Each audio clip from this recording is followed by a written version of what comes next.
تفہیم القرآن سید ابو العلا مودودی سورہ السجدہ آیات 1 تا 14۔ اعوذ باللہ من الشیطان الرجیم بسم اللہ الرحمن الرحیم۔ الف لام میم۔ الف لام میم تنزیل الکتاب لا ریب فیہ من رب العالمین۔ اس کتاب کی تنزیل بلا شبہ رب العالمین کی طرف سے ہے۔ تفسیر: قرآن مجید کی متعدد صورتیں اس طرح کے کسی نہ کسی تعارفی فقرے سے شروع ہوتی ہیں جس سے مقصود آغاز کلام ہی سے یہ بتانا ہوتا ہے کہ یہ کلام کہاں سے آ رہا ہے۔ یہ بظاہر اسی طرز کا ایک تمہیدی فقرہ ہے جیسے ریڈیو پر اعلان کرنے والا پروگرام آغاز میں کہتا ہے کہ ہم فلاں اسٹیشن سے بول رہے ہیں، لیکن ریڈیو کے اس معمولی سے اعلان کے برعکس قرآن مجید کی کسی صورت کا آغاز جب اس غیر معمولی اعلان سے ہوتا ہے کہ یہ پیغام فرمانروائے کائنات کی طرف سے آ رہا ہے، تو یہ محض مصدر کلام کا بیان نہیں ہوتا بلکہ اس کے ساتھ اس میں ایک بہت بڑا دعویٰ، ایک عظیم چیلنج اور ایک سخت انذار بھی شامل ہوتا ہے، اس لیے کہ وہ چھوٹتے ہی اتنی بڑی خبر دیتا ہے کہ یہ انسانی کلام نہیں ہے، خداوند عالم کا کلام ہے۔ یہ اعلان فوراً ہی یہ بھاری سوال آدمی کے سامنے لا کھڑا کرتا ہے کہ اس دعوے کو تسلیم کروں یا نہ کروں۔ تسلیم کرتا ہوں تو ہمیشہ ہمیشہ کے لیے اس کے آگے سر اطاعت جھکا دینا ہوگا، پھر میرے لیے اس کے مقابلے میں کوئی آزادی نہیں رہ سکتی۔ تسلیم نہیں کرتا تو لا محالہ یہ خطرہ عظیم مول لیتا ہوں کہ اگر واقعی یہ خداوند عالم کا کلام ہے تو اسے رد کرنے کا نتیجہ مجھ کو ابدی شقاوت و بدبختی کی صورت میں دیکھنا پڑے گا۔ اس بنا پر یہ تمہیدی فقرہ مجرد اپنی اس غیر معمولی نوعیت ہی کی بنا پر آدمی کو مجبور کر دیتا ہے کہ چوکنا ہو کر انتہائی سنجیدگی کے ساتھ اس کلام کو سنے اور یہ فیصلہ کرے کہ اس کو کلام الہی ہونے کی حیثیت سے تسلیم کرنا ہے یا نہیں۔ یہاں صرف اتنی بات کہہ دینے پر اکتفا نہیں کیا گیا کہ یہ کتاب رب العالمین کی طرف سے نازل ہوئی ہے، بلکہ مزید برآں پورے زور کے ساتھ فرمایا گیا کہ لا ریب فیہ، بے شک یہ خدا کی کتاب ہے، اس کے منزل من اللہ ہونے میں قطعاً کسی شک کی گنجائش نہیں ہے۔ اس تاکیدی فقرے کو اگر نزول قرآن کے واقعاتی پس منظر اور خود قرآن کے اپنے سیاق میں دیکھا جائے تو محسوس ہوتا ہے کہ اس کے اندر دعوے کے ساتھ دلیل بھی مضمر ہے، اور یہ دلیل مکہ معظمہ کے ان باشندوں سے پوشیدہ نہ تھی جن کے سامنے یہ دعویٰ کیا جا رہا تھا۔ اس کتاب کے پیش کرنے والے کی پوری زندگی ان کے سامنے تھی، کتاب پیش کرنے سے پہلے بھی اور اس کے بعد بھی۔ وہ جانتے تھے کہ جو شخص اس دعوے کے ساتھ یہ کتاب پیش کر رہا ہے وہ ہماری قوم کا سب سے زیادہ راست باز، سنجیدہ اور پاک سیرت انسان ہے۔ وہ بھی یہ جانتے تھے کہ دعوی نبوت سے ایک دن پہلے تک بھی کسی نے اس سے وہ باتیں کبھی نہ سنی تھیں جو دعوی نبوت کے بعد یکایک اس نے بیان کرنی شروع کر دیں۔ وہ اس کتاب کی زبان اور طرز بیان میں اور خود محمد صلی اللہ علیہ وسلم کی زبان اور طرز بیان میں نمایاں فرق پاتے تھے، اور اس بات کو بداہتاً جانتے تھے کہ ایک ہی شخص کے دو سٹائل اتنے صریح فرق کے ساتھ نہیں ہو سکتے۔ وہ اس کتاب کے انتہائی معجزانہ ادب کو بھی دیکھ رہے تھے اور اہل زبان کی حیثیت سے خود جانتے تھے کہ ان کے سارے ادیب اور شاعر اس کی نظیر پیش کرنے سے عاجز ہیں۔ وہ اس سے بھی ناواقف نہ تھے کہ ان کی قوم کے شاعروں، کاہنوں اور خطیبوں کے کلام میں اور اس کلام میں کتنا فرق ہے، اور جو پاکیزہ مضامین اس کلام میں بیان کیے جا رہے ہیں وہ کتنے بلند پایہ ہیں۔ انہیں اس کتاب میں اور اس کے پیش کرنے والے کی دعوت میں کہیں دور دور بھی اس خود غرضی کا ادنا شائبہ تک نظر نہیں آتا تھا جس سے کسی جھوٹے مدعی کا کام اور کلام کبھی خالی نہیں ہو سکتا۔ وہ خوردبین لگا کر بھی اس امر کی نشاندہی نہیں کر سکتے تھے کہ نبوت کا یہ دعویٰ کر کے محمد صلی اللہ علیہ وسلم اپنی ذات کے لیے یا اپنے خاندان کے لیے یا اپنی قوم اور قبیلے کے لیے کیا حاصل کرنا چاہتے ہیں، اور اس کام میں ان کی اپنی کیا غرض پوشیدہ ہے۔ پھر وہ یہ بھی دیکھ رہے تھے کہ اس دعوت کی طرف ان کی قوم کے کیسے لوگ کھنچ رہے ہیں اور اس سے وابستہ ہو کر ان کی زندگیوں میں کتنا بڑا انقلاب واقع ہو رہا ہے۔ یہ ساری باتیں مل جل کر خود دلیل دعویٰ بنی ہوئی تھیں۔ اسی لیے اس پس منظر میں یہ کہنا کافی تھا کہ اس کتاب کا رب العالمین کی طرف سے نازل شدہ ہونا ہر شک و شبہ سے بالاتر ہے۔ اس پر کسی دلیل کے اضافے کی کوئی حاجت نہ تھی۔ اوپر کے تمہیدی فقرے کے بعد مشرکین مکہ کے پہلے اعتراض کو لیا جا رہا ہے جو وہ محمد صلی اللہ علیہ وسلم کی رسالت پر کرتے تھے۔ ام یقولون افترا، کیا یہ لوگ کہتے ہیں کہ اس شخص نے اسے خود گھڑ لیا؟ تفسیر: یہ محض سوال و استفہام نہیں ہے بلکہ اس میں سخت تعجب کا انداز پایا جاتا ہے۔ مطلب یہ ہے کہ ان ساری باتوں کے باوجود جن کی بنا پر اس کتاب کا منزل من اللہ ہونا ہر شک و شبہ سے بالاتر ہے، کیا یہ لوگ کسی صریح ہٹ دھرمی کی بات کہہ رہے ہیں؟ کیا یہ لوگ ایسی صریح ہٹ دھرمی کی بات کہہ رہے ہیں کہ محمد صلی اللہ علیہ وسلم نے اسے خود تصنیف کر کے جھوٹ موٹ اللہ رب العالمین کی طرف منسوب کر دیا ہے؟ اتنا لغو اور بے سر و پا الزام رکھتے ہوئے کوئی شرم ان کو نہیں آتی۔ انہیں کچھ محسوس نہیں ہوتا جو لوگ محمد صلی اللہ علیہ وسلم کو اور ان کے کام اور کلام کو جانتے ہیں اور اس کتاب کو بھی سمجھتے ہیں، وہ اس بےہودہ الزام کو سن کر کیا رائے قائم کریں گے؟ بل هو الحق من ربک، نہیں بلکہ یہ حق ہے تیرے رب کی طرف سے۔ تفسیر: جس طرح پہلی آیت میں لا ریب فیہ کہنا کافی سمجھا گیا تھا اور اس سے بڑھ کر کوئی استدلال قرآن کے کلام الہی ہونے کے حق میں پیش کرنے کی ضرورت نہ سمجھی گئی تھی، اسی طرح اب اس آیت میں بھی کفار مکہ کے الزام افتراء پر صرف اتنی بات ہی کہنے پر اکتفا کیا جا رہا ہے کہ یہ حق ہے تیرے رب کی طرف سے۔ اس کی وجہ وہی ہے جو اوپر حاشیہ نمبر 1 میں ہم بیان کر چکے ہیں۔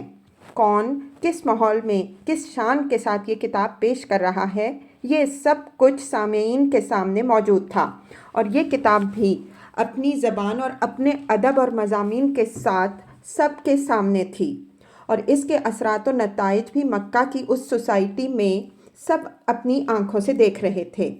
اس صورتحال میں اس کتاب کا رب العالمین کی طرف سے آیا ہوا حق ہونا ایسا صریح امر واقعہ تھا جسے صرف حتمی طور پر بیان کر دینا ہی کفار کے الزام کی تردید کے لیے کافی تھا۔ اس پر کسی استدلال کی کوشش بات کو مضبوط کرنے کے بجائے الٹی اسے کمزور کرنے کی موجب ہوتی۔ یہ بالکل ایسا ہی ہے جیسے دن کے وقت سورج چمک رہا ہو اور کوئی ڈھیٹ آدمی کہے کہ یہ اندھیری رات ہے۔ اس کے جواب میں صرف یہی کہنا کافی ہے کہ تم اسے رات کہتے ہو، یہ روز روشن تو سامنے موجود ہے۔ اس کے بعد دن کے موجود ہونے پر اگر آپ منطقی دلیلیں قائم کریں گے تو اپنے جواب کے زور میں کوئی اضافہ نہیں کریں گے بلکہ در حقیقت اس کے زور کو کچھ کم ہی کریں گے۔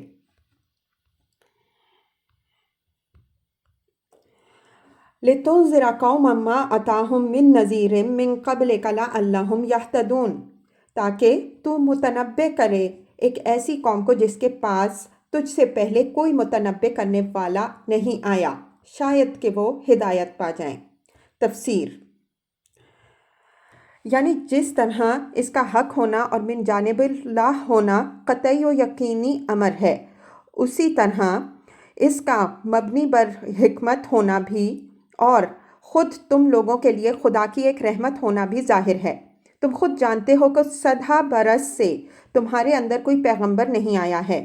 تم خود جانتے ہو کہ تمہاری ساری قوم جہالت اور اخلاقی پستی میں اور سخت پسماندگی میں مبتلا ہے۔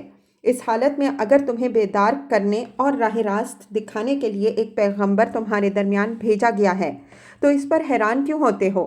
یہ تو ایک بڑی ضرورت ہے جسے اللہ تعالیٰ نے پورا کیا ہے اور تمہاری اپنی بھلائی کے لیے کیا ہے۔ واضح رہے کہ یہ عرب میں دین حق کی روشنی سب سے پہلے حضرت ہود علیہ السلام اور حضرت صالح علیہ السلام کے ذریعے سے پہنچی جو زمانہ قبل تاریخ میں گزرے ہیں۔ پھر حضرت ابراہیم اور اسماعیل علیہم السلام آئے جن کا زمانہ حضور صلی اللہ علیہ وسلم سے 2500 برس قبل گزرا۔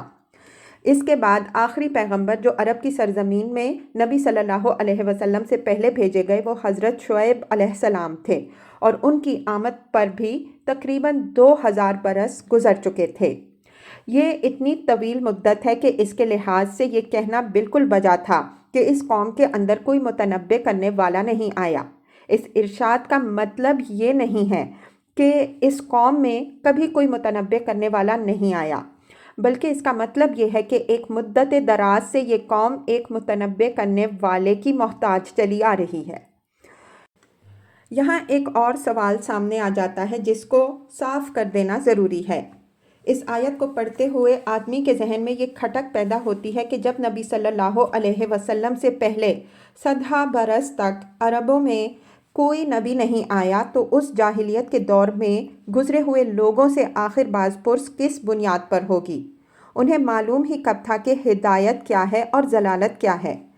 پھر اگر وہ گمراہ تھے تو اپنی اس گمراہی کے ذمہ دار وہ کیسے قرار دیے جا سکتے ہیں؟ اس کا جواب یہ ہے کہ دین کا تفصیلی علم چاہے اس جاہلیت کے زمانے میں لوگوں کے پاس نہ رہا ہو، مگر یہ بات اس زمانے میں بھی لوگوں سے پوشیدہ نہ تھی کہ اصل دین توحید ہے، اور انبیاء کرام علیہم السلام نے کبھی بت پرستی نہیں سکھائی۔ یہ حقیقت ان روایات میں بھی محفوظ ہے جو عرب کے لوگوں کو اپنی سرزمین کے انبیاء علیہم السلام سے پہنچی تھیں، اور اسے قریب کی سرزمین میں آئے ہوئے انبیاء حضرت موسیٰ، حضرت داؤد، حضرت سلیمان اور حضرت عیسیٰ علیہم السلام کی تعلیمات کے واسطے سے بھی وہ جانتے تھے۔ عرب کی روایات میں یہ بات مشہور و معروف تھی کہ قدیم زمانے میں اہل عرب کا اصل دین ابراہیمی تھا، اور بت پرستی ان کے ہاں عمر بن لوہی نامی ایک شخص نے شروع کی تھی۔ شرک و بت پرستی کے رواج عام کے باوجود عرب کے مختلف حصوں میں جگہ جگہ ایسے لوگ موجود تھے جو شرک سے انکار کرتے تھے، توحید کا اعلان کرتے تھے اور بتوں پر قربانی کرنے کی اعلانیہ مذمت کرتے تھے۔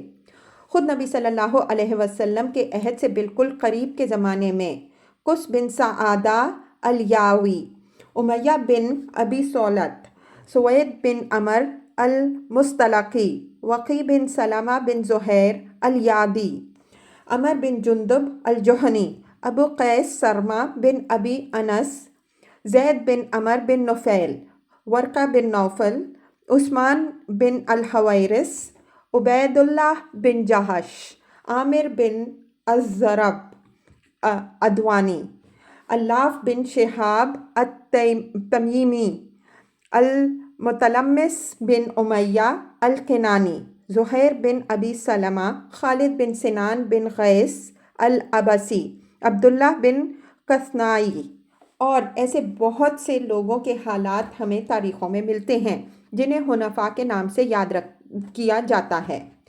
یہ سب لوگ علل اعلان توحید کو اصل دین کہتے تھے اور مشرکین کے مذہب سے اپنی بے تعلقی کا صاف صاف اظہار کرتے تھے۔ ظاہر ہے کہ ان لوگوں کے ذہن میں یہ تخیل انبیاء علیہم السلام کی سابقہ تعلیمات کے باقی ماندہ اثرات ہی سے آیا تھا۔ اس کے علاوہ یمن میں 4-5ویں صدی عیسوی کے جو کتبات آثار قدیمہ کی جدید تحقیقات کے سلسلے میں برآمد ہوئے ہیں، ان سے معلوم ہوتا ہے کہ اس دور میں وہاں ایک توحیدی مذہب موجود تھا جس کے پیرو الرحمن اور رب السماء والارض ہی کو الہ واحد تسلیم کرتے تھے۔ 378 عیسوی کا ایک کتبہ ایک عبادت گاہ کے کھنڈر میں ملا ہے جس میں لکھا گیا ہے کہ یہ معبد الہ ذو سماوی یعنی الہ سماء یا رب السماء کی عبادت کے لیے بنایا گیا ہے۔ 465 عیسوی کے ایک کتبے میں بنصر وردا آلہنا بآل سمین و ارضین بنصر و بعون الالہ رب السماء والارض کے الفاظ لکھے ہیں جو عقیدہ توحید پر صریح دلالت کرتے ہیں۔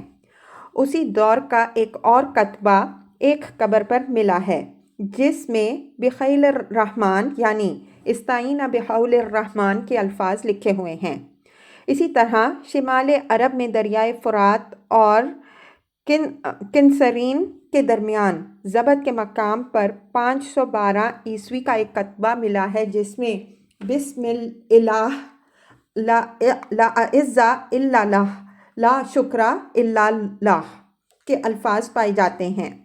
یہ ساری باتیں بتاتی ہیں کہ حضور نبی کریم صلی اللہ علیہ وسلم کی بعثت سے پہلے انبیاء سابقین کی تعلیمات کے آثار عرب سے بالکل مٹ نہیں گئے تھے، اور کم از کم اتنی بات یاد دلانے کے لیے بہت سے ذرائع موجود تھے کہ تمہارا خدا ایک ہی خدا ہے۔ اب مشرکین کے دوسرے اعتراض کو لیا جاتا ہے جو نبی صلی اللہ علیہ وسلم کی دعوت توحید پر کرتے تھے۔ ان کو اس بات پر سخت اعتراض تھا کہ نبی صلی اللہ علیہ وسلم ان کے دیوتاؤں اور بزرگوں کی معبودیت سے انکار کرتے ہیں اور ہانکے پکارے یہ دعوت دیتے ہیں کہ ایک اللہ کے سوا کوئی معبود، کوئی کارساز، کوئی حاجت روا، کوئی دعاؤں کا سننے والا، کوئی بگڑی بنانے والا اور کوئی حاکم ذی اختیار نہیں ہے۔ اللہ الذی خلق السماوات والارض وما بینہما فی ستۃ ایام، وہ اللہ ہے جس نے آسمانوں اور زمین کو اور ان ساری چیزوں کو جو ان کے درمیان ہیں 6 دنوں میں پیدا کیا۔ ثم استوی علی العرش، اور اس کے بعد عرش پر جلوہ فرما ہوا۔ ما لکم من دونہ من ولی ولا شفیع، اس کے سوا نہ تمہارا کوئی حامی و مددگار ہے اور نہ کوئی اس کے آگے سفارش کرنے والا ہے۔ افلا تتذکرون، پھر کیا تم ہوش میں نہ آؤ گے؟ تفسیر، یعنی تمہارا اصل خدا تو خالق زمین و آسمان ہے، تم کس خیال خام میں مبتلا ہو کہ کائنات کی اس عظیم و شان سلطنت میں اس کے سوا دوسروں کو کارساز سمجھ بیٹھے ہو۔ اس پوری کائنات کا اور اس کی ہر چیز کا پیدا کرنے والا اللہ تعالیٰ ہے۔ اس کی ذات کے سوا ہر دوسری چیز جو یہاں پائی جاتی ہے مخلوق ہے، اور اللہ اس دنیا کو بنا دینے کے بعد کہیں جا کر سو نہیں گیا ہے، بلکہ اپنی اس سلطنت کا تخت نشین اور حاکم و فرما روا بھی وہ آپ ہی ہے۔ پھر تمہاری عقل آخر کہاں چلنے چلی گئی ہے کہ تم مخلوقات میں سے چند ہستیوں کو اپنی قسمتوں کا مالک قرار دے رہے ہو؟ اگر اللہ تمہاری مدد نہ کرے تو ان میں سے کس کی یہ طاقت ہے کہ تمہاری مدد کر سکے؟ اگر اللہ تمہیں پکڑے تو ان میں سے کس کا یہ زور ہے کہ تمہیں چھڑا سکے؟ اگر اللہ سفارش نہ سنے تو ان میں سے کون یہ بلبوتا رکھتا ہے کہ اس سے اپنی سفارش منوا لے؟ یدبر الامر من السماء الی الارض، وہ آسمان سے زمین تک کے دنیا کے معاملات کی تدبیر کرتا ہے۔ ثم یعرج الیہ فی یوم کان مقدارہ الف سنۃ مما تعدون، اور اس تدبیر کی روداد اوپر اس کے حضور جاتی ہے اور ایک ایسے دن میں جس کی مقدار تمہارے شمار سے 1000 سال ہے۔ تفسیر،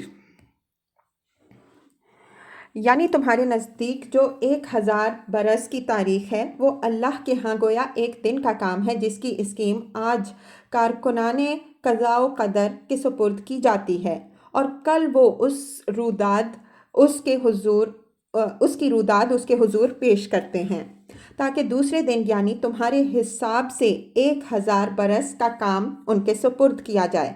قرآن مجید میں یہ مضمون 2 مقامات پر اور بھی آیا ہے جنہیں نگاہ میں رکھنے سے اس کا مطلب اچھی طرح سمجھ میں آ سکتا ہے۔ کفار عرب کہتے تھے کہ محمد صلی اللہ علیہ وسلم کو نبوت کا دعویٰ لے کر سامنے آئے کئی برس گزر چکے ہیں۔ وہ بار بار ہم سے کہتے ہیں کہ اگر میری اس دعوت کو تم لوگ قبول نہ کرو گے اور مجھے جھٹلا دو گے تو تم پر خدا کا عذاب آ جائے گا، مگر کئی برس سے وہ اپنی یہ بات دہرائے جا رہے ہیں اور آج تک عذاب نہ آیا، حالانکہ ہم ایک دفعہ نہیں ہزاروں مرتبہ انہیں صاف صاف جھٹلا چکے ہیں۔ ان کی یہ دھمکیاں واقعی سچی ہوتیں تو ہم پر نامعلوم کبھی کا عذاب آ چکا ہوتا۔ اس پر اللہ تعالیٰ سورہ حج میں فرماتا ہے وَيَسْتَعْجِلُونَكَ بِالْعَذَابِ وَلَنْ يُخْلِفَ اللَّهُ وَعْدَهُ وَإِنَّ يَوْمًا عِنْدَ رَبِّكَ كَأَلْفِ سَنَةٍ مِّمَّا تَعُدُّونَ۔ آیت 47۔ یہ لوگ عذاب کے لیے جلدی مچا رہے ہیں، اللہ ہرگز اپنے وعدے کے خلاف نہ کرے گا، مگر تیرے رب کے ہاں کا ایک دن تم لوگوں کے شمار سے 1000 برس جیسا ہوتا ہے۔ دوسری جگہ اسی بات کا جواب دیا گیا سأل سائل بعذاب واقع للکافرین لیس لہ دافع من اللہ ذی المعارج تعرج الملائکۃ والروح الیہ فی یوم کان مقدارہ 50,000 سنہ فاصبر صبرا جمیلا انہم یرونہ بعیدا ونراہ قریبا۔ المعارج آیات 1 تا 7۔ پوچھنے والا پوچھتا ہے اس عذاب کو جو واقع ہونے والا ہے کافروں کے لیے، جس کو دفع کرنے والا کوئی نہیں ہے، اس خدا کی طرف سے جو چڑھتے درجوں والا ہے، یعنی درجہ بدرجہ کام کرنے والا۔ چڑھتے ہیں اس کی طرف ملائکہ اور روح ایک ایسے دن میں جس کی مقدار 50,000 برس ہے۔ پس اے نبی صلی اللہ علیہ وسلم صبر جمیل سے کام لو، یہ لوگ اسے دور سمجھتے ہیں اور ہم اسے قریب دیکھ رہے ہیں۔ ان تمام ارشادات سے جو بات ذہن نشین کرائی گئی ہے وہ یہ ہے کہ انسانی تاریخ میں خدا کے فیصلے دنیا کی گھڑیوں اور جنتریوں کے لحاظ سے نہیں ہوتے۔ کسی قوم سے اگر یہ کہا جائے کہ تم فلاں روش اختیار کرو گے تو اس کا انجام تمہیں یہ کچھ دیکھنا ہوگا، تو وہ قوم سخت احمق ہوگی اگر اس کا مطلب یہ سمجھے کہ آج وہ یہ روش اختیار کرے اور کل اس کے برے نتائج اس کے سامنے آ جائیں۔ ظہور نتائج کے لیے دن اور مہینے اور سال تو کیا چیز ہیں، صدیاں بھی کوئی بڑی مدت نہیں ہے۔ ذالک عالم الغیب والشہادہ، وہی ہے ہر پوشیدہ اور ظاہر چیز کا جاننے والا۔ تفسیر یعنی دوسرے جو بھی ہیں ان کے لیے ایک چیز ظاہر ہے تو بے شمار چیزیں ان سے پوشیدہ ہیں، فرشتے ہوں یا جن یا نبی یا ولی یا برگزیدہ انسان، ان میں سے کوئی بھی ایسا نہیں ہے جو سب کچھ جاننے والا ہو۔ یہ صرف اللہ تعالیٰ کی ہے کہ اس پر ہر چیز عیاں ہے، جو کچھ گزر چکا ہے، جو کچھ موجود ہے اور جو کچھ آنے والا ہے، سب اس پر روشن ہے۔ العزیز، زبردست۔ تفسیر یعنی ہر چیز پر غالب، کائنات میں کوئی طاقت ایسی نہیں ہے جو اس کے ارادے میں مزاحم ہو سکے اور اس کے حکم کو نافذ ہونے سے روک سکے۔ ہر شے اس سے مغلوب ہے اور کسی میں اس کے مقابلے کا بل بوتا نہیں ہے۔ الرحیم، رحیم۔ تفسیر یعنی اس غلبے اور قوت قاہرہ کے باوجود وہ ظالم نہیں ہے بلکہ اپنی مخلوق پر رحیم و شفیق ہے۔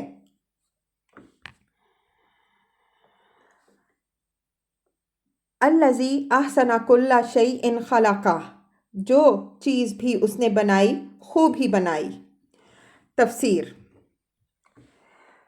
یعنی اس عظیم الشان کائنات میں اس نے بے حد و حساب چیزیں بنائی ہیں، مگر کوئی ایک چیز بھی ایسی نہیں ہے جو بے ڈھنگی اور بے تکی ہو۔ ہر شے اپنا ایک الگ حسن رکھتی ہے، ہر شے اپنی جگہ متناسب اور موزوں ہے۔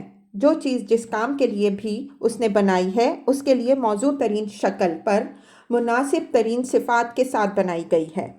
دیکھنے کے لیے آنکھیں اور سننے کے لیے کان کی ساخت سے زیادہ موزوں کسی ساخت کا تصور تک نہیں کیا جا سکتا۔ ہوا اور پانی جن مقاصد کے لیے بنائے گئے ہیں ان کے لیے ہوا ٹھیک ویسی ہی ہے جیسی ہونی چاہیے اور پانی وہی اوصاف رکھتا ہے جیسے ہونے چاہیے۔ تم خدا کی بنائی ہوئی کسی چیز کے نقشے میں کسی کوتاہی کی نشاندہی نہیں کر سکتے، نہ اس میں کوئی ترمیم پیش کر سکتے ہو۔ وَبَدَأَ خَلْقَ الْإِنسَانَ مِنْ طِینٍ، اس نے انسان کی تخلیق کی ابتدا گارے سے کی۔ ثُمَّ جَعَلَ نَسْلَهُ مِنْ سُلَالَةٍ مِّن مَّاءٍ مَّهِینٍ، پھر اس کی نسل ایک ایسے ست سے چلائی جو حقیر پانی کی طرح ہیں۔ تفسیر یعنی پہلے اس نے براہ راست اپنے تخلیقی عمل ڈائریکٹ کریشن سے انسان کو پیدا کیا، اور اس کے بعد خود اسی انسان کے اندر تناسل کی یہ طاقت رکھ دی کہ اس کے نطفے سے ویسے ہی انسان پیدا ہوتے چلے جائیں۔ ایک کمال یہ تھا کہ زمین کے مواد کو جمع کر کے ایک تخلیقی حکم سے اس میں وہ زندگی اور شعور و تعقل پیدا کر دیا جس سے انسان جیسی ایک حیرت انگیز مخلوق وجود میں آ گئی۔ اور دوسرا کمال یہ ہے کہ آئندہ مزید انسانوں کی پیدائش کے لیے ایک ایسی عجیب مشینری خود انسانی ساخت کے اندر رکھ دی جس کی ترکیب اور کارگزاری کو دیکھ کر عقل دنگ رہ جاتی ہے۔ یہ آیت قرآن مجید کی ان آیات میں سے ہے جو انسان اول کی براہ راست تخلیق کی تصریح کرتی ہیں۔ ڈارون کے زمانے سے سائنسدان حضرات اس تصور پر بہت ناک بھون چڑھاتے ہیں اور بڑی حقارت کے ساتھ وہ اس کو ایک غیر سائنٹیفک نظریہ قرار دیتے ہیں اور گویا پھینک دیتے ہیں۔ لیکن انسان کی نہ صحیح تمام انواع حیوانی کی نہ صحیح اولین جرثومہ حیات کی براہ راست تخلیق سے تو وہ کسی طرح پیچھا نہیں چھڑا سکتے۔ اس تخلیق کو نہ مانا جائے تو پھر یہ انتہائی لغو بات ماننی پڑے گی کہ زندگی کی ابتدا محض ایک حادثے کے طور پر ہوئی ہے، حالانکہ صرف ایک خلیہ سیل والے حیوان میں زندگی کی سادہ ترین صورت بھی اتنی پیچیدہ اور نازک حکمتوں سے لبریز ہے کہ اسے حادثے کے نتیجہ قرار دینا اس سے لاکھوں درجے غیر سائنٹیفک بات ہے جتنا نظریہ ارتقاء کے قائلین نظریہ تخلیق کو ٹھہراتے ہیں۔ اور اگر ایک دفعہ آدمی یہ مان لے کہ یہ حیات کا پہلا جرثومہ براہ راست تخلیق سے وجود میں آیا تھا، تو پھر آخر یہی ماننے میں کیا قباحت ہے کہ ہر نوع حیوانی کا پہلا فرد خالق کے تخلیقی عمل سے پیدا ہوا اور پھر اس کی نسل تناسل پروکریشن کی مختلف صورتوں سے چلی ہے۔ اس بات کو مان لینے سے وہ بہت سی گتھیاں حل ہو جاتی ہیں جو ڈارونیت کے علم برداروں کی ساری سائنٹیفک شاعری کے باوجود ان کے نظریہ ارتقاء میں غیر حل شدہ رہ گئی ہے۔ ثم سواہ، پھر اس کو نکسک سے درست کیا۔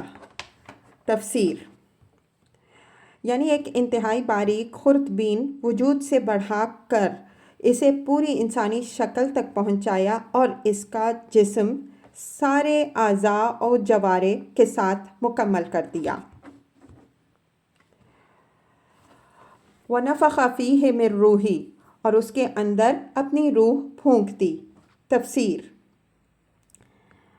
روح سے مراد محض وہ زندگی نہیں جس کی بدولت ایک ذی حیات جسم کی مشین متحرک ہوتی ہے، بلکہ اس سے مراد وہ خاص جوہر ہے جو فکر و شعور اور عقل و تمیز اور فیصلہ و اختیار کا حامل ہوتا ہے، جس کی بدولت انسان تمام مخلوقات ارضی سے ممتاز ایک صاحب شخصیت ہستی، صاحب انا ہستی اور حامل خلافت ہستی بنتا ہے۔ اس روح کو اللہ تعالیٰ نے اپنی روح یا تو اس معنی میں فرمایا ہے کہ وہ اسی کی ملک ہے اور اس کی ذات پاک کی طرف اس کا انتساب اسی طرح کا ہے جس طرح ایک چیز اپنے مالک کی طرف منسوب ہو کر اس کی چیز کہلاتی ہے، یا پھر اس کا مطلب یہ ہے کہ انسان کے اندر علم، فکر، شعور، ارادہ، فیصلہ، اختیار اور ایسے ہی دوسرے جو اوصاف پیدا ہوئے ہیں وہ سب اللہ تعالیٰ کی صفات کے پرتو ہیں۔ اس کا سرچشمہ مادے کی کوئی ترتیب نہیں ہے بلکہ اللہ تعالیٰ کی ذات ہے۔ اللہ کے علم سے اس کو علم ملتا ہے، اللہ کی حکمت سے اس کو دانائی ملتی ہے اور اللہ کے اختیار سے اس کو اختیار ملا ہے۔ یہ اوصاف کسی بے علم، بے دانش، بے اختیار ماخذ سے انسان کے اندر نہیں آئے ہیں۔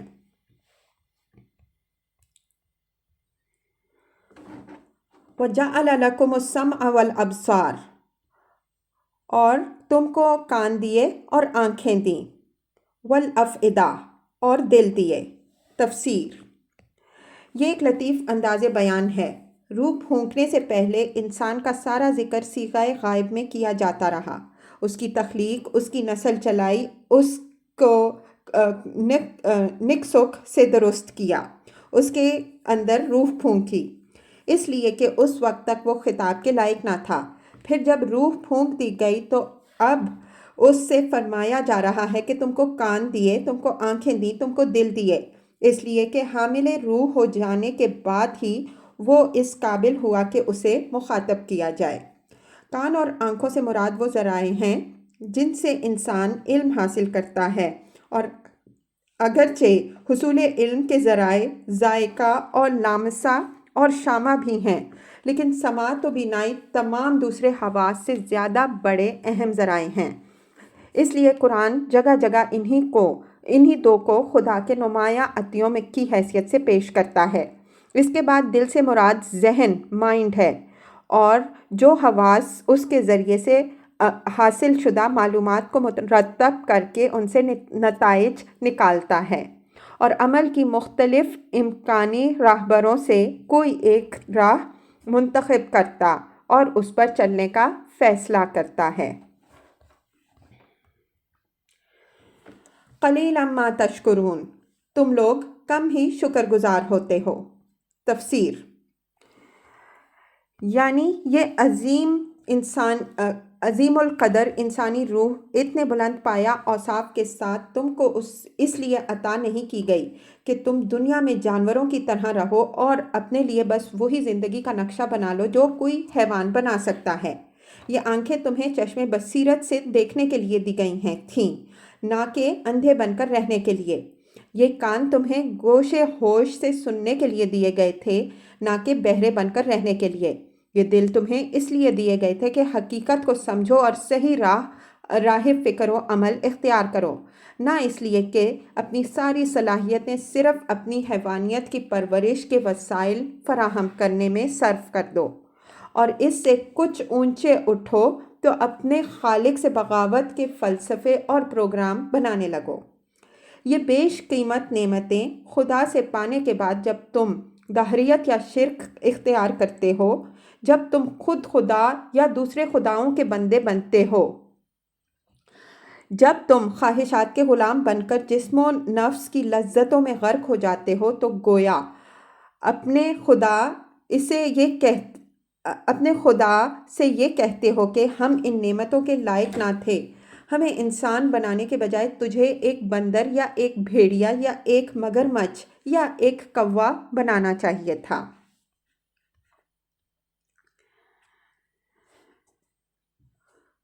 وقالو، اور یہ لوگ کہتے ہیں۔ تفسیر: رسالت اور توحید پر کفار کے اعتراضات کا جواب دینے کے بعد اب اسلام کے تیسرے بنیادی عقیدے یعنی آخرت پر ان کے اعتراض کو لے کر اس کا جواب دیا جاتا ہے۔ آیت میں وقالو کا واو عطف مضمون ما سبق سے اس پیراگراف کا تعلق جوڑتا ہے۔ گویا ترتیب کلام یوں ہے کہ وہ کہتے ہیں محمد صلی اللہ علیہ وسلم اللہ کے رسول نہیں ہیں، وہ کہتے ہیں اللہ معبود واحد نہیں ہیں، اور وہ کہتے ہیں کہ ہم مر کے دوبارہ نہ اٹھیں گے۔ اَإِذَا ضَلَلْنَا فِي الْأَرْضِ أَإِنَّا لَفِي خَلْقٍ جَدِيدٍ، جب ہم مٹی میں رل مل چکے ہوں گے تو کیا پھر نئے سرے سے پیدا کیے جائیں گے؟ بل ہم بلقاء ربہم کافرون، اصل بات یہ ہے کہ یہ اپنے رب کی ملاقات کے منکر ہیں۔ تفسیر: اوپر کے فقرے اور اس فقرے کے درمیان ایک داستان کی داستان ہے جسے سامع کے ذہن پر چھوڑ دیا گیا ہے۔ کفار کا جو اعتراض پہلے فقرے میں نقل کیا گیا ہے وہ اتنا محمل ہے کہ اس کی تردید کی حاجت محسوس نہیں کی گئی۔ اس کا محض نقل کر دینا ہی اس کی لغویت ظاہر کرنے کے لیے کافی سمجھا گیا، اس لیے کہ ان کا اعتراض جن دو اجزاء پر مشتمل ہے وہ دونوں ہی سراسر غیر معقول ہیں۔ ان کا یہ کہنا کہ ہم مٹی میں رل مل چکے ہوں گے آخر کیا معنی رکھتا ہے؟ ہم جس چیز کا نام ہے وہ کب مٹی میں رلتی ملتی ہے؟ مٹی میں تو صرف وہ جسم ملتا ہے جس سے ہم نکل چکا ہوتا ہے، اس جسم کا نام ہم نہیں ہے۔ زندگی کی حالت میں جب اس جسم کے اعضاء کاٹے جاتے ہیں تو عضو پر عضو کٹتا چلا جاتا ہے، مگر ہم پورا کا پورا اپنی جگہ موجود رہتا ہے، اس کا کوئی جز بھی کسی کٹے ہوئے عضو کے ساتھ نہیں جاتا، اور جب یہ ہم کسی جسم سے نکل جاتا ہے تو پورا جسم موجود ہوتے ہوئے بھی اس پر اس ہم کے کسی ادنا شائبے کا اطلاق نہیں ہوتا۔ اسی لیے تو ایک عاشق جانثار اپنے معشوق کے مردہ جسم کو لے کر دفن کر دیتا ہے، کیونکہ معشوق اس جسم سے نکل چکا ہوتا ہے اور وہ معشوق نہیں بلکہ اس خالی جسم کو دفن کرتا ہے جس میں کبھی اس کا معشوق رہتا تھا۔ پس معترضین کے اس اعتراض کا پہلا مقدمہ ہی بے بنیاد ہے۔ رہا اس کا دوسرا جز، کیا ہم پھر نئے سرے سے پیدا کیے جائیں گے؟ تو یہ انکار و تعجب کے انداز کا سوال سرے سے پیدا ہی نہیں ہوتا۔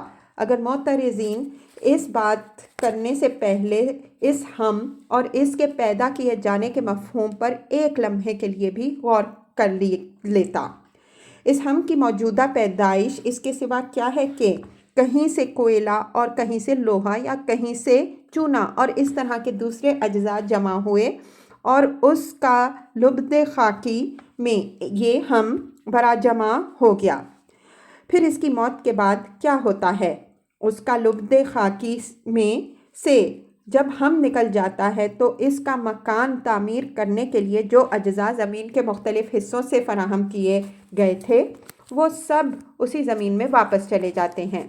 سوال یہ ہے کہ جس نے پہلے اس ہم کو یہ مکان بنا کر دیا تھا، کیا وہ دوبارہ اسی سر و سامان سے وہی مکان بنا کر اسے از سر نو اس میں نہیں بسا سکتا؟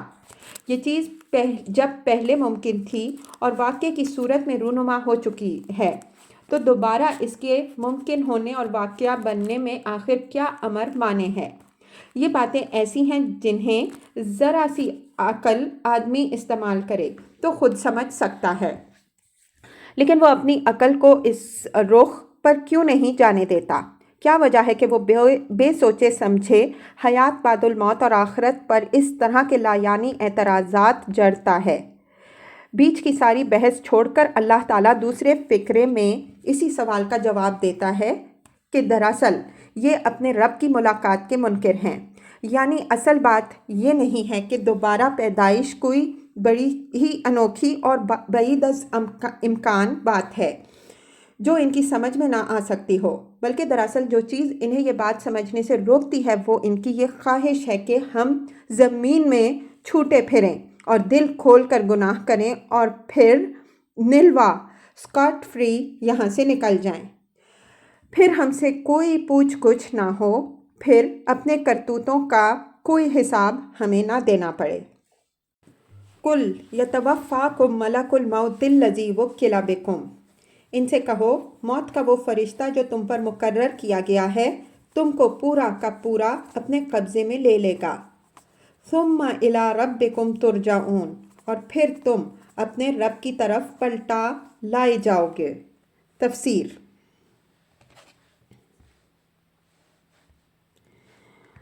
یعنی تمہارا وہ ہم مٹی میں رل مل نہ جائے گا بلکہ اس کی مہلت عمل ختم ہوتے ہی خدا کا فرشتہ موت آئے گا اور اسے جسم سے نکال کر سموچا اپنے قبضے میں لے لے گا۔ اس کا کوئی ادنا سا جز بھی جسم کے ساتھ مٹی میں نہ جا سکے گا، وہ پورا کا پورا حراست کسٹڈی میں لے لیا جائے گا اور اپنے رب کے حضور پیش کر دیا جائے گا۔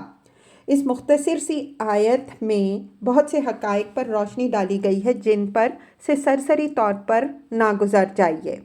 نمبر 1، اس میں یہ تصریح ہے کہ موت کچھ یوں ہی نہیں آ جاتی کہ ایک گھڑی چل رہی تھی، کوک ختم ہوئی اور وہ چلتے چلتے یکایک بند ہو گئی، بلکہ دراصل اس کام کے لیے اللہ تعالیٰ نے ایک خاص فرشتہ مقرر کر رکھا ہے جو آ کر باقاعدہ روح کو ٹھیک اسی طرح وصول کرتا ہے جس طرح ایک سرکاری امین آفیشل ریسیور کسی چیز کو اپنے قبضے میں لیتا ہے۔ قرآن کے دوسرے مقامات پر اس کی مزید تفصیلات جو بیان کی گئی ہیں ان سے معلوم ہوتا ہے کہ اس افسر موت کے ماتحت فرشتوں کا ایک پورا عملہ ہے جو موت وارد کرنے اور روح کو جسم سے نکالنے اور اس کو قبضے میں لینے کی بہت سی مختلف انواع خدمات انجام دیتا ہے۔ نیز یہ کہ اس عملے کا برتاؤ مجرم روح کے ساتھ کچھ اور ہوتا ہے اور مومن صالح روح کے ساتھ کچھ اور۔ نمبر 2، اس سے یہ بھی معلوم ہوتا ہے کہ موت سے انسان معدوم نہیں ہو جاتا بلکہ اس کی روح جسم سے نکل کر باقی رہتی ہے۔ قرآن کے الفاظ موت کا فرشتہ تم کو پورا اپنے قبضے میں لے لے گا اسی حقیقت پر دلالت کرتی ہیں، کیونکہ کوئی معدوم چیز قبضے میں نہیں لی جاتی۔ قبضے میں لینے کا تو مطلب یہ ہے کہ مقبوضہ چیز قابض کے پاس رہے۔ نمبر 3، اس سے یہ بھی معلوم ہوتا ہے کہ موت کے وقت جو چیز قبضے میں لی جاتی ہے وہ آدمی کی حیوانی زندگی، بایولوجیکل لائف نہیں، بلکہ اس کی وہ خودی، اس کی وہ انا، ایگو ہے جو میں اور ہم اور تم کے الفاظ سے تعبیر کی جاتی ہے۔ یہ انا دنیا میں کام کر کے جیسی کچھ شخصیت بھی بنتی ہے، وہ پوری کی پوری جوں کی توں انٹیکٹ نکال دی جاتی ہے بغیر اس کے کہ اس کے اوصاف میں کوئی کمی پیشی ہو، اور یہی موت کے بعد اپنے رب کی طرف پلٹائی جاتی ہے۔ اسی کو آخرت میں نیا جنم اور نیا جسم دیا جائے گا، اسی پر مقدمہ قائم کیا جائے گا، اسی سے حساب لیا جائے گا اور اسی کو جزا و سزا دیکھنی ہوگی۔ وَلَوْ تَرَىٰ إِذِ الْمُجْرِمُونَ نَاكِسُو رُءُوسِهِمْ، کاش تم دیکھو وہ وقت جب یہ مجرم لوگ سر جھکائے ہوئے اپنے رب کے حضور کھڑے ہوں گے۔ تفسیر۔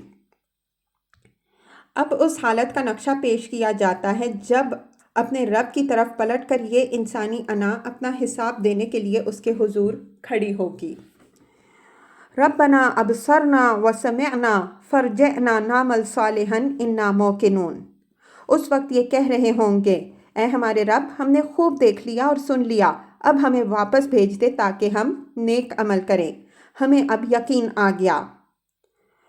وَلَوْ شِئْنَا لَآتَيْنَا كُلَّ نَفْسٍ هُدَاهَا، جواب میں ارشاد ہوگا، اگر ہم چاہتے تو پہلے ہی ہر نفس کو اس کی ہدایت دے دیتے۔ تفسیر۔ یعنی اس طرح حقیقت کا مشاہدہ اور تجربہ کرا کر ہی لوگوں کو ہدایت دینا ہمارے پیش نظر ہوتا تو دنیا کی زندگی میں اتنے بڑے امتحان سے گزار کر تم کو یہاں لانے کی کیا ضرورت تھی؟ ایسی ہدایت تو ہم پہلے ہی تم کو دے سکتے تھے، لیکن تمہارے لیے تو آغاز ہی سے ہماری اسکیم یہ نہ تھی۔ ہم تو حقیقت کو نگاہوں سے اوجھل اور حواس سے مخفی رکھ کر تمہارا امتحان لینا چاہتے تھے کہ تم براہ راست اس کو بے نقاب دیکھنے کے بجائے کائنات میں اور خود اپنے نفس میں اس کی علامات دیکھ کر اپنی عقل سے اس کو پہچانتے ہو یا نہیں۔ ہم اپنے انبیاء علیہم السلام اور اپنی کتابوں کے ذریعے سے اس حقیقت شناسی میں تمہاری جو مدد کرتے ہیں اس سے فائدہ اٹھاتے ہو یا نہیں، اور حقیقت جان لینے کے بعد اپنے نفس پر اتنا قابو پاتے ہو یا نہیں کہ خواہشات اور اغراض کی بندگی سے آزاد ہو کر اس حقیقت کو مان جاؤ اور اس کے مطابق اپنا طرز عمل درست کر لو۔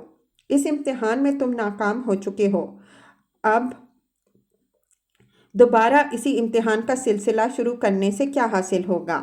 دوسرا امتحان اگر اس طرح لیا جائے گا کہ تمہیں وہ سب کچھ یاد ہو جو تم نے دیکھا اور سن لیا ہے تو یہ سرے سے کوئی امتحان ہی نہ ہوا، اور اگر پہلے کی طرح تمہیں خالی و ذہن کر کے اور حقیقت کو نگاہوں سے اوجھل رکھ کر تمہیں پھر دنیا میں پیدا کر دیا جائے اور نئے سرے سے تمہارا اسی طرح امتحان لیا جائے جیسے پہلے لیا گیا تھا، تو نتیجہ پچھلے امتحان سے بھی مختلف نہ ہوگا۔